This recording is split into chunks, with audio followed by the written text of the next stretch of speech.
Good morning from Keller, Virginia. This is Tuesday, September 6th, and this will be the first of a series of video responses to your discussion boards. Briefly, I'd like to respond to the introductions and thank you for taking the time to introduce yourself to the class. It was good to see so many of you from American Lit Part 1 who already sort of know each other, and as you know, this is a demanding course, but it's going to probably be a little less demanding in 15 weeks than it was in 8. So we're looking forward to a slower pace, hopefully, this semester. Also, I was glad to see that so many of you like to read, and it was amazing that so many of you are Stephen King fans. Cindy and Denise, Jackie, and Linda all seem to share a love of books and of Stephen King in particular. And just so you know, he used to be one of my favorite writers too. I got a little tired of him, but for many years I really enjoyed many of his books, and The Stand is still one of my top all-time reads. We'll have to talk about the Nook versus the Kindle sometime, Denise. Also, I noted that a couple of you have sons going off to boot camp in the Army or in the Navy. I wish you well with that, and that's Trish and Denise and Cindy, a 7-year-old and a 20-year-old. Wow. And you said you had stories to tell that you might someday, so maybe we'll hear a little more about that later. So thanks for those introductions. Let's move right on to a white heron. That discussion board for a first discussion board, you did very well. If you got less than 20 points, if you got 10 instead of 20, that probably means that you started a thread and did a pretty good job, but you forgot to reply to at least one classmate. Remember, the whole idea behind these discussion boards is to create an experience as if we were in class actually having a discussion. So don't forget, you're usually asked to reply to 1 or 2 classmates. Just read the form carefully and make sure you do what's asked of you there. The other thing is, if you got less than 20 but more than 10, it might mean that you didn't really develop your idea very much. You maybe wrote a sentence or 2. So you want to make sure that you kind of show that you've really worked with the material, that you've read it carefully, and that you're thoughtfully considering the questions that I put forth. One thing I was lenient about this time was that I didn't really take points off if you repeated material, but sometimes when I would read a few threads, it felt like material was being repeated and you hadn't really read what other people had written. So it's real important that you go ahead and read the posts that came before yours and that you find a unique way to approach the material.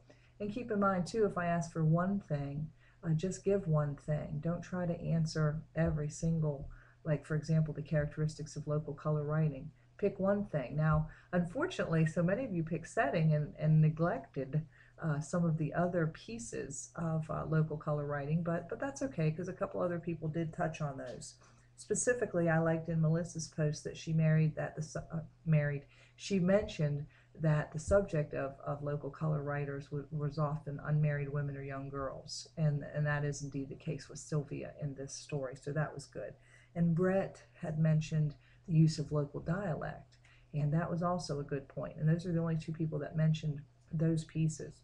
A lot of you noted the importance of landscape, and of course landscape figures prominently in this story, the New England woods setting. As a matter of fact, the name Sylvia comes from the prefix Silva or Sylvan, which means woods. So it's pretty symbolic. I would like to say, speaking of symbolism, be careful how you use that term. You know, technically, as you know, symbolism means that there's one thing in the story that stands for something greater than itself. So you really couldn't say like the cow symbolizes Sylvia or that the heron symbolizes Sylvia.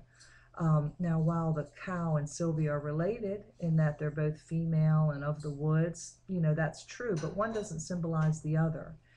In the same way, the heron doesn't symbolize Sylvia or the other way around.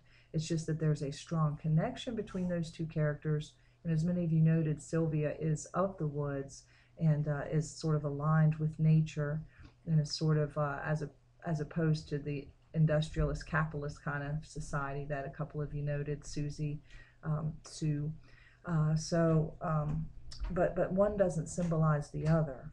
In addition, the grandmother doesn't symbolize grandmother. Some people said she sort of symbolized, she's symbolic of a grandmother. Well, she is a grandmother. Some said she's symbolic of a hostess. No, not really. Now, she is a type. I think, like some of you noted, she's sort of this matriarchal, protective kind of figure. But just sort of be careful the way you use language, and double check that you're using it correctly. In addition, Melissa had mentioned, and Melissa had a good post. Again, I appreciate the unmarried girl um, piece that she brought out, and I really liked the way she quoted the story. But also, she used the term romantic or romanticism to suggest a sort of romantic love. But really, that term in the definition was referring to the literary movement Romanticism, which was an intellectual and artistic movement that came to America in the 19th century. And it refers to like an interest in nature, an emphasis on the individual and on individual expression of emotion and imagination, and rebellion against established social forms. So, so be careful, again, how you use terms. That's the way Romanticism is referred to in the definition there of regional realism and local color writing. I would say that Sue's post this week, Sue Galloway's post, her initial thread, and that Brett's initial thread were probably the two best this week. Like if you want to go back and look, because I will reopen the discussion board. That's how you're going to see this video response. Go in there and look at what they wrote. They expressed well, and they also made good points. I liked Kathy was looking a little bit at like the hunter and talking about rite of passage, but I just want to remind you all about, and that was interesting. And then when someone else brought out that Sylvia actually is the one maybe who's experiencing this rite of passage, Kathy was like, oh, I hadn't thought of it that way. So I liked that interchange. But remember, the protagonist is the main character, and it's the character around whom the story revolves, and it's the focus of the story. So Sylvia is clearly the protagonist. I like the discussion that came up about lack of voice, even though she does say a couple of things timidly and quietly. Overall, she doesn't really have a voice. And Sue noted this, and Brett noted this, and then a couple of you were also like, wow, I hadn't thought of that interesting point. But she's still the protagonist despite her lack of voice. So, keep that in mind. So if there's a rite of passage or a rite of initiation, it would be with that character. And yeah, it's either a clinging to the more natural world as opposed to the industrial world, where that mean red-faced boy, Mary brought up the red-faced boy from the city. Yeah,